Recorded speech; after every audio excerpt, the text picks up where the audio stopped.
இது ஒனி நியூஸின் ஐரோப்பிய செய்திகள். செய்திகளை வாசிக்கும் நான் கனிஷ்கா குணபாலன். முதலில் தலைப்பு செய்திகள். பிரித்தானியாவின் புதிய விசா விதிகள். பராமரிப்பு பணியாளர்கள், தொழிலாளர்கள், மாணவர்களுக்கு கட்டுப்பாடுகள் அதிகரிப்பு. பிரித்தானிய அரசு வெளிநாட்டு குற்றவாளிகள் மற்றும் நிராகரிக்கப்பட்ட புகலிட கோரிக்கையாளர்களை நாடு கடத்த நடவடிக்கை. ஜெர்மனியில் புகலிட கோரிக்கையாளர்களை திருப்பி அனுப்பும் புதிய திட்டம் மனித உரிமை சட்டங்களை மீறக்கூடும் என விமர்சனங்கள் அதிகரிப்பு. பிரான்ஸ் ஜனாதிபதி இம்மானுவேல் மேக்ரன் உக்ரைன் ரஷ்யா இடையே 30 நாள் போர் நிறுத்த ஒப்பந்தத்துக்கு ரஷ்யா உடன்பட வேண்டும் என வலியுறுத்தல். அமெரிக்க தூதரகங்களை மூடும் திட்டத்தால் பிரான்சில் வாழும் அமெரிக்கர்கள் ஆவேசம். தொடர்வன விரிவான செய்திகள்.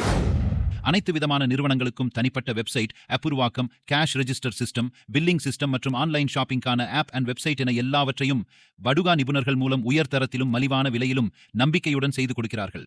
பாடுகா சாஃப்ட்வேர் சொல்யூஷனை இன்றைய திரையில் உள்ள நம்பர் மூலம் தொடர்பு கொள்ளுங்கள். பிரித்தானிய அரசு சமீபத்தில் புதிய விசா விதிகளை அறிவித்துள்ளது. இது பராமரிப்பு பணியாளர்கள், திறன் வாய்ந்த தொழிலாளர்கள் மற்றும் மாணவர்களுக்கு கடுமையான கட்டுப்பாடுகளை விதிக்கிறது. இந்த மாற்றங்கள் உள்ளூரில் வேலை வாய்ப்புகளை அதிகரிக்கவும் விசா முறைகேடுகளை தடுக்கவும் வடிவமைக்கப்பட்டுள்ளன. பராமரிப்பு பணியாளர்களுக்கான புதிய விதிகளாக ஏப்ரல் 9 முதல் வெளிநாடுகளில் இருந்து பராமரிப்பு பணியாளர்களை நியமிக்க விரும்பும் நிறுவனங்கள் முதலில் பிரித்தானியாவில் உள்ளவர்களை வேலைக்கு அமர்த்த முயற்சி செய்ய வேண்டும். வெளிநாட்டை சார்ந்து இருக்கும் ஆள் சேர்ப்பு நிலை குறைய உள்ளூர் பணியாளர்களுக்கு முன்னுரிமை வழங்கப்பட வேண்டும்.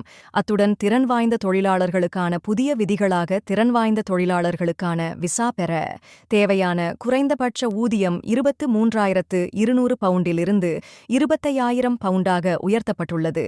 இதன் மூலம் பிரித்தானிய தொழிலாளர்களுக்கு உயர் சம்பளம் உறுதி செய்யப்படும்.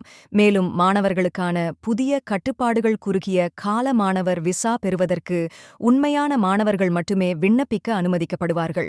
6 முதல் 11 மாதங்களுக்கு ஆங்கிலம் பயில வரும் வெளிநாட்டு மாணவர்களின் விண்ணப்பங்கள் தீவிரமாக பரிசீலிக்கப்படும். விசா முறைகேடுகள் அதிகரித்துள்ளதால் தடுப்பு நடவடிக்கைகள் அதிகரிக்கப்பட்டுள்ளன. இந்த புதிய கட்டுப்பாடுகள் பிரித்தானியாவில் உள்ளவர்களுக்கு வேலை வாய்ப்புகளை அதிகரிக்கவும் வெளிநாட்டிலிருந்து வருவோரின் எண்ணிக்கையை கட்டுப்படுத்தவும் திட்டமிடப்பட்டுள்ளன என்பது குறிப்பிடத்தக்கது. பிரித்தானிய அரசு வெளிநாட்டு குற்றவாளிகள் மற்றும் புகலிட கோரிக்கையாளர்களை நாடு கடத்துவதை தடுக்கும் விதிகளை எதிர்கொள்ள புதிய சட்டங்களை கொண்டுவர திட்டமிட்டுள்ளது. சில குற்றவாளிகள் சட்டத்தில் உள்ள விதிமுறைகளை பயன்படுத்தி நாடு கடத்தலிலிருந்து தப்பித்து பிரித்தானியாவில் வசிப்பதாக அரசு தெரிவித்துள்ளது. குறிப்பாக மனித உரிமைகள் சட்டத்தின் 8வது பிரிவை பயன்படுத்தி பலர் நாடு கடத்தலிலிருந்து தப்பியுள்ளனர். உக்ரைனியர்களுக்கான விசா மூலம் பாலஸ்தீனிய குடும்பம் ஒன்றுக்கு பிரித்தானியாவில் வாழ அனுமதி வழங்கப்பட்டிருப்பதும் சட்டத்தின் இந்த ஓட்டைகளை சுட்டிக்காட்டுகிறது.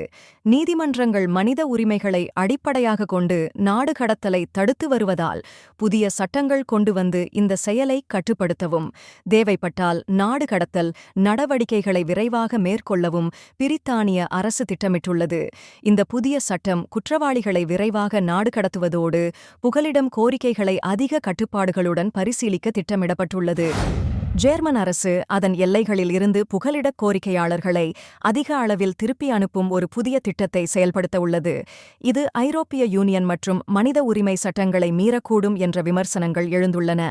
கிறிஸ்துவ ஜனநாயக யூனியன் உறுப்பினர் ஜென்ஸ் ஸ்பான் சமூக ஜனநாயக கட்சி உடன் நடந்த பேச்சுவார்த்தைக்கு பிறகு இந்த புதிய கொள்கையை உறுதி செய்தார். அவர், நாம் பிற நாடுகளின் ஒப்புதலுக்கு சார்ந்திருக்க மாட்டோம் என்றும் சட்ட ரீதியாக இதை நடைமுறைப்படுத்த தேவையான ஆதாரங்கள் உள்ளன என்றும் தெரிவித்துள்ளார். சமீபத்திய பயங்கரவாத தாக்குதல்கள் மக்களிடையே பாதுகாப்பு குறித்த அச்சத்தை அதிகரித்துள்ளன. இதனால் வலதுசாரி AFD கட்சிக்கு ஆதரவு உயரும் நிலையில் மத்திய அரசியல் கட்சிகள் மக்களின் பாதுகாப்பு கோரிக்கைகளை கருத்தில் கொண்டு புதிய நிலைப்பாடுகளை வகுக்க வேண்டிய சூழ்நிலை உருவாகியுள்ளது. விமர்சகர்கள் இது ஐரோப்பிய யூனியனின் குடியுரிமை மற்றும் அகதி சட்டங்களை மீறும் என குற்றஞ்சாட்டுகின்றனர். மேலும் ஆஸ்திரியா உள்ளிட்ட சில நாடுகள் அகதிகளை திருப்பி அனுப்பும் திட்டத்தில் இணைய முடியாது என தங்களுடைய நிலைப்பாட்டை வெளிப்படுத்தியுள்ளன. இந்நிலையில் அகதி எதிர்ப்பு கொள்கைகள் ஜெர்மனியில் ஒரு புதிய அரசியல் மாற்றத்திற்கான அடையாளமாக பார்க்கப்படுகின்றன. இந்த திட்டம் ஐரோப்பிய சட்டங்களை மீறுமா அல்லது பாதுகாப்பு கருதி சட்ட ரீதியாக தப்பிக்க முடியுமா என்பது எதிர்வரும் நாட்களில் தெளிவாகும். பிரான்ஸ் ஜனாதிபதி இமானுவேல் மேக்ரன் உக்ரைன் ரஷ்யா இடையே 30 நாள் போர் நிறுத்த ஒப்பந்தத்துக்கு ரஷ்யா உடன்பட வேண்டும் என்று கேட்டுக்கொண்டுள்ளார். இந்த முன்மொழிவை அமெரிக்கா மற்றும் உக்ரைன் இணைந்து முன்வைத்துள்ளன. வெள்ளிக்கிழமை பிரித்தானிய பிரதமர் கெய்ர் ஸ்டார்மர் உக்ரைன் ஜனாதிபதி வோலோடிமிர் ஜெலன்ஸ்கி ஆகியோர்களுடன் தனது பேச்சுவார்த்தை குறித்து மேக்ரான் தகவல் வெளியிட்டார். ஜெலன்ஸ்கி தனது தினசரி வீடியோ உரையில் மேக்ரோனுடன் பேச்சுவார்த்தை நடந்ததையும் இதன் மூலம் அமைதி ஏற்படுத்துவதற்கான வாய்ப்புகள் பற்றியும் விவாதித்ததாக தெரிவித்தார். மேலும் போர் நிறுத்தத்தை கண்காணிக்கும் தொழில்நுட்ப அம்சங்கள் குறித்தும் ஆலோசிக்கப்பட்டதாக கூறினார். பிரான்சின் முழுமையான ஆதரவு எங்களிடம் இருக்கிறது என்று ஜெலன்ஸ்கி உறுதியளித்துள்ளார். 30 நாள் போர் நிறுத்தம் ரஷ்யா ஒப்புக்கொண்டால் உக்ரைன் போருக்கு ஒரு தற்காலிக தீர்வாக அமையும் என எதிர்பார்க்கப்படுகிறது. அமெரிக்காவின் ட்ரம்ப் நிர்வாகம் பிரான்சில் உள்ள ரென், லியான், ஸ்ட்ராஸ்புர்க் மற்றும் போர்டோ ஆகிய நகரங்களில் அமைந்துள்ள அமெரிக்க தூதரகங்களை மூட திட்டமிட்டுள்ளது. இதனால் பாரிஸ் மற்றும் மார்செய்யில் மட்டுமே தூதரக சேவைகள் கிடைக்கும். இந்த முடிவு பிரான்சில் வாழும் அமெரிக்கர்களிடையே கடும் அதிருப்தியை ஏற்படுத்தியுள்ளது.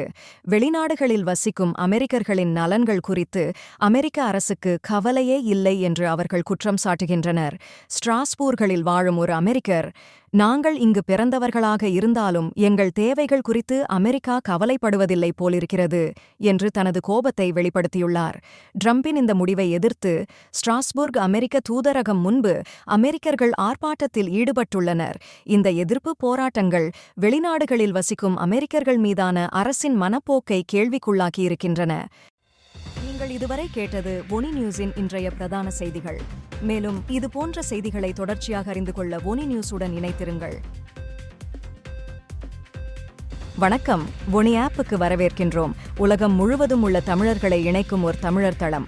உங்களுக்கு அருகில் நடைபெறும் கலாச்சார நிகழ்வுகளை காணவும், உலகெங்கிலும் உள்ள தமிழ் மக்களுடன் உங்கள் நெட்வொர்க்கை விரிவாக்கவும், தமிழ் கலாச்சாரத்தின் பரந்த மரபுகளை அறிந்து கொள்வதுடன் செய்திகள், அருகிலுள்ள வியாபார நிலையங்கள், நாணய மாற்று வீதங்கள் மற்றும் உலகம் முழுவதும் உள்ள தமிழர்களை ஒன்றிணைக்கும் வகையில் பல்வேறு அம்சங்கள் உள்ளன.